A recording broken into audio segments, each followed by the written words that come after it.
Hi there. I've talked about Laman and Lemuel and Nephi and how their attitudes affected how they lived and pushed away the light or received it.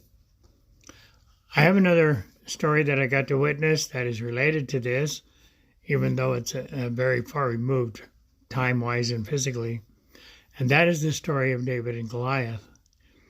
Now, I'll talk about David and I'll talk about Goliath, but I'll talk about Goliath first. Now, Goliath was a Hittite. That's a very large group of people, and they finally all kind of died out.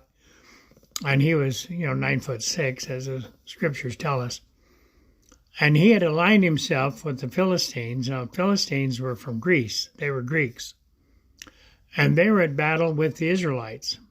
And nobody wanted to fight him. He says, hey, come and fight me, and if whoever wins the war. And nobody wanted to fight him. Well, why was it so hard to fight him? Of course, he was much larger.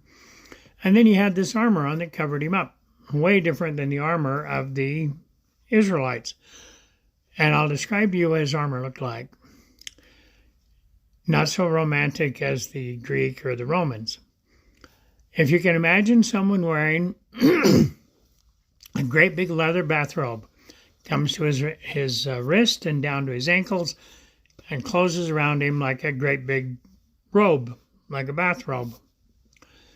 And then it has little shingles tied to it that have, there's a little piece of metal, a couple of inches long and an inch and a half or so wide, and it's got a hole in it, and they tie a leather strap, and they tie it to the nightgown, and it overlaps like shingles, and the one overlaps over the knot of the other.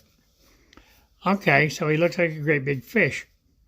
Then he had gloves with armor on and feet with armor on, and he had a helmet that was like a dunce hat. It came to a point above his head, came down around here, and then it closed around his face, so that the only thing that was visible was his eyes and the center of between his eyes. So it's kind of like what goggles would cover. So there wasn't very much available to be seen and hit. And then he had a shield bearer that brought a great big wicker shield, which was hooked at the top to try to stop arrows from landing on him. And so this is what he looked like. It wasn't very romantic. He was just a big dunce, pointed head fish looking thing.